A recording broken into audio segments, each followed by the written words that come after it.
After my divorce from my husband was finalized, I moved in with my daughter, Natalie. About 6 months later, something unexpected happened.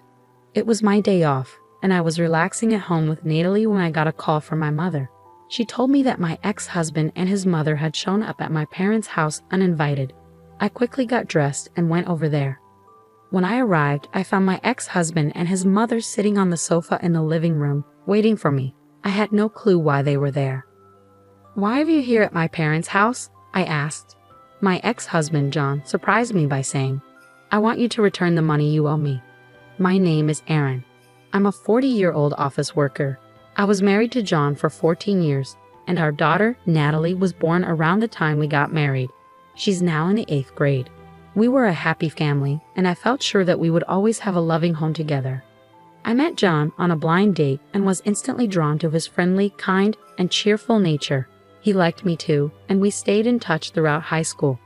We shared our contact details and started dating. After a few dates, a year later, he proposed and we got married. I loved him deeply and was thrilled when he asked me to marry him. I had a close group of friends from high school, and we always came together for big events. When I told them I was getting married, they were all excited and congratulated me. They all came to our wedding and talked about wanting to get married too. Over time, one by one, all my friends from the group got married, and eventually, everyone in our circle was married. We laughed and joked about how our group of friends had all suddenly become adults, with everyone now being married. Then, when I got pregnant, my friends started getting pregnant too, and before long, we had turned into a group of moms. It felt like we were all going through life together, and I knew we would stay close friends forever. I was happy being both a wife and a mother. I also enjoyed my job. After college, I started working in the planning and development department of a big company, and my days were very busy. The job was challenging but very rewarding, and I learned something new every day. One of my mom friends, who stayed at home, once told me, "You're really a workaholic, Aaron, but you also have a great family life. It's like you have two lives or something." My friend says I'm a very strong woman, but I really wish I had the endless energy of a strong man. Both John and Natalie helped me unwind and relax at home after a long day at work. When I got home, I would say, "I'm home." Natalie would respond with a cheerful, "Oh, Mommy, welcome home." When she was younger, she would greet me with a big smile and a hug, which made all my tiredness disappear for the day. John would also help me relax. After Natalie was born, John quit his job and started working part-time so I could continue working at my company. He took a job at a cafe and took care of picking up and dropping off Natalie.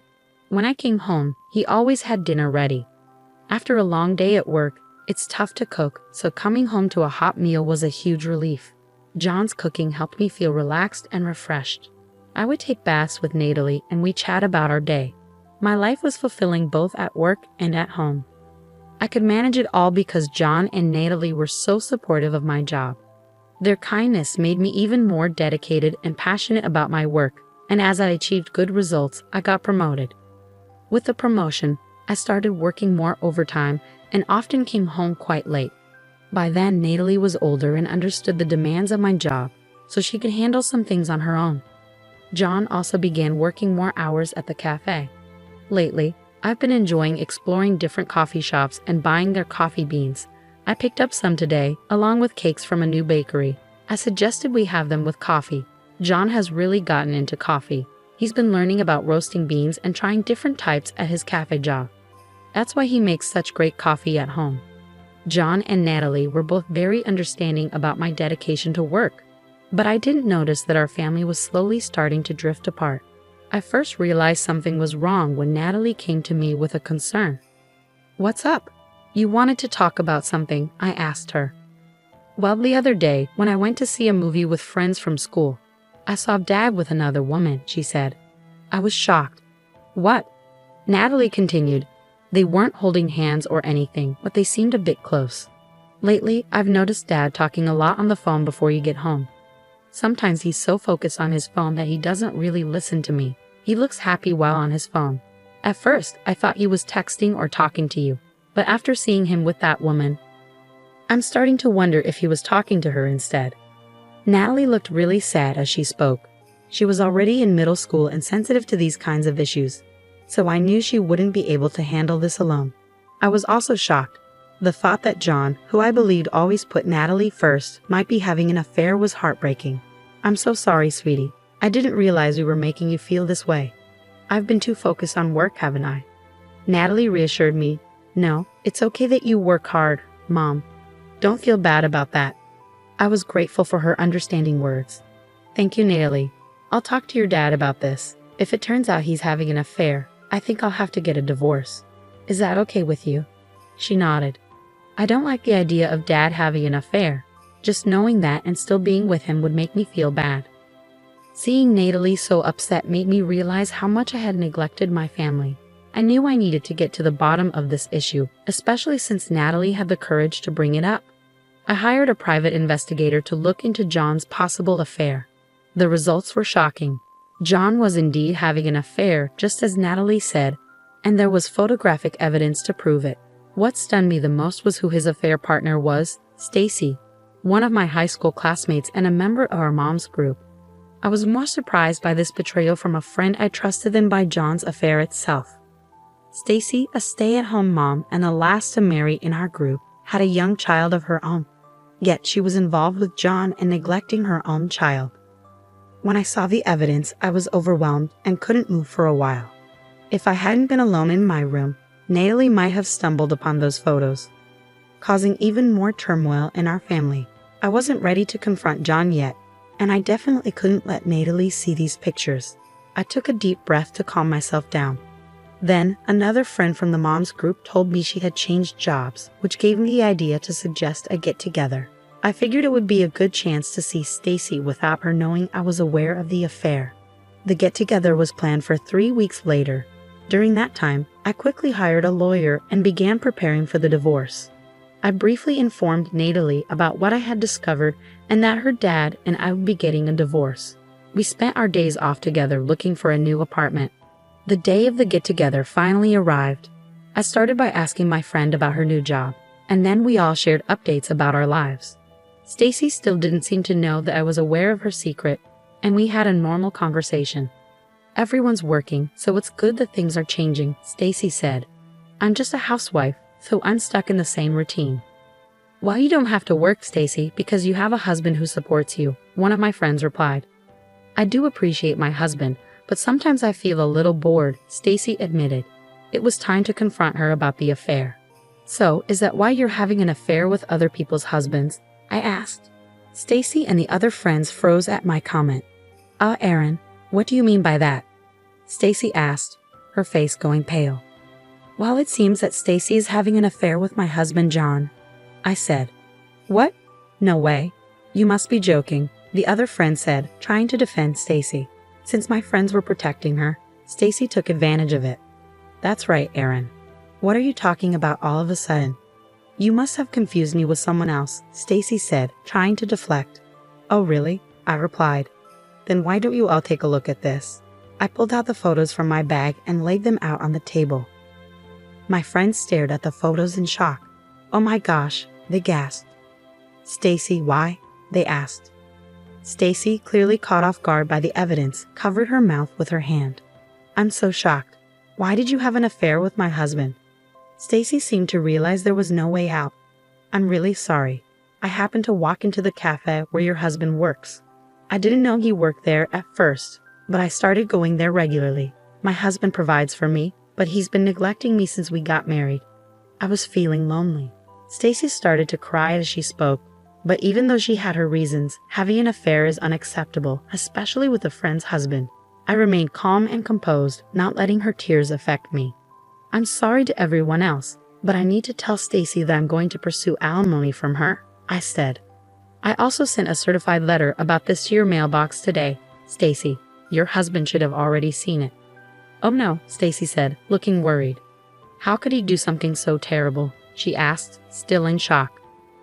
It's far worse to have an affair with a friend's husband when you're married and have a child of your own. You need to face the consequences and make amends for what you've done, I said. Stacy turned pale and nodded. One of my other friends added, We really can't trust you anymore, Stacy. We left the restaurant, leaving Stacy behind. Now that I had dealt with her, it was time to confront John.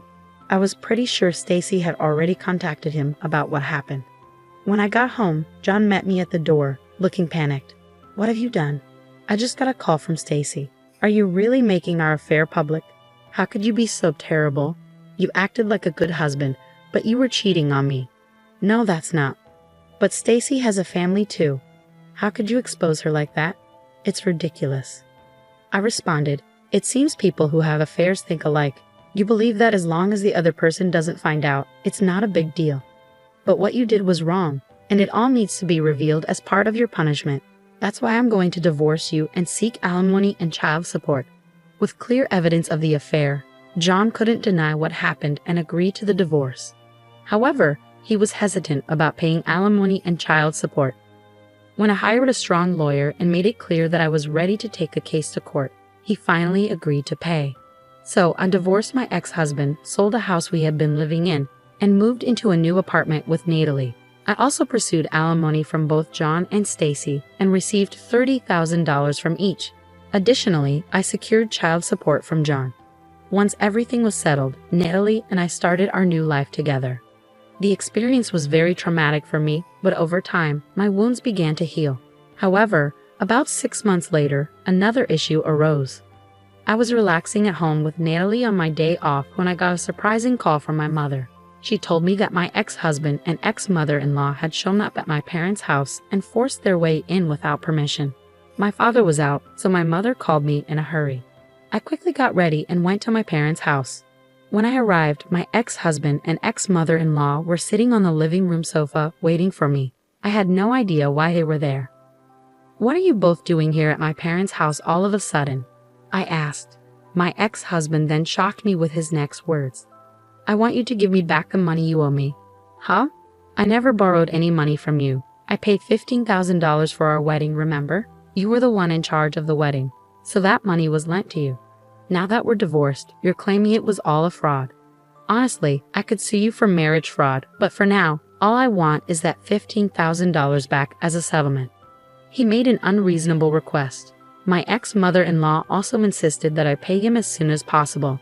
After the divorce, I knew that John had taken a full-time job at the cafe where he used to work, but the pay there wasn't much. It seemed he was struggling financially, which might explain his unreasonable demands. Well, let me remind you that we both were equally involved in the wedding, and I paid more of our living expenses than you did. So $15,000 is just a small part of what I contributed. Don't bother me with such unreasonable demands. I tried to get them to leave, but they didn't budge. Just then, my father came home. He had apparently received a call from my mother and rushed back. "What are you guys doing here?" my father demanded. My ex-husband explained the same thing to my father, clearly afraid of him. My father listened quietly but was clearly furious and shocked by John's unreasonable demands. "It's your fault for having an affair in the first place. If you're going to make such outrageous demands, get out of here," my father said. He tried to kick them out, but my ex-husband fell to his knees and begged, "Please, Aaron, lend me money. Not only are you demanding alimony, but Stacy's husband is also after me and I can't afford it. Even $10,000 would help." It was shocking to see him begging for money in such a situation. I told him coldly, "No, I can't do that. Go home." But my ex-mother-in-law insisted, "You're also responsible for what happened. You should lend him the money." The situation was escalating, so my father said, "Fine, I'll get the money. Just wait here," and went to another room. "Hey, Dad, what are you doing?" I hurried after him, and my father grinned. "Well, I have plenty of money. Since we have it, why not give it to them?" he said, opening the closet and pulling out some cash. This should be interesting, I thought. My father put the bills in an envelope and handed it to John. Satisfied with the fake money, my ex-husband and ex-mother-in-law left with pleased expressions. As soon as they were gone, I locked the door and called the police. The two must have realized the money was fake as soon as they stepped outside, because they came rushing back, banging on our front door. "Hey, what's going on? This is Monopoly money. I don't want this fake cash," John shouted angrily. I laughed and responded through the door. "Since we have so much money, I thought I'd share it with you." John exclaimed, "You've got to be kidding," and started banging even harder on the door, kicking it with his feet. They didn't realize their actions were only making things worse for them. As John and his mother were kicking the door, the police arrived and caught them in the act. Neighbors gathered around, and many witnessed John and his mother getting arrested. In the end, John didn't get any money but was fined for the arrest and had to pay for the damage to our front door. Additionally, one of the people who saw the arrest was a regular at the cafe where John worked, and news spread quickly. As a result, John was fired from his job. Now, John is struggling to find work and has moved back in with his parents. His in-laws are covering his alimony and child support payments for him. I've also filed a restraining order against my former in-laws. If anything happens, my family can call the police, and they will respond immediately. Now I'm happier than ever with Natalie. I'm committed to working hard and enjoying watching my daughter grow up. Thank you for watching until the end. Please subscribe to our channel. See you in the next video.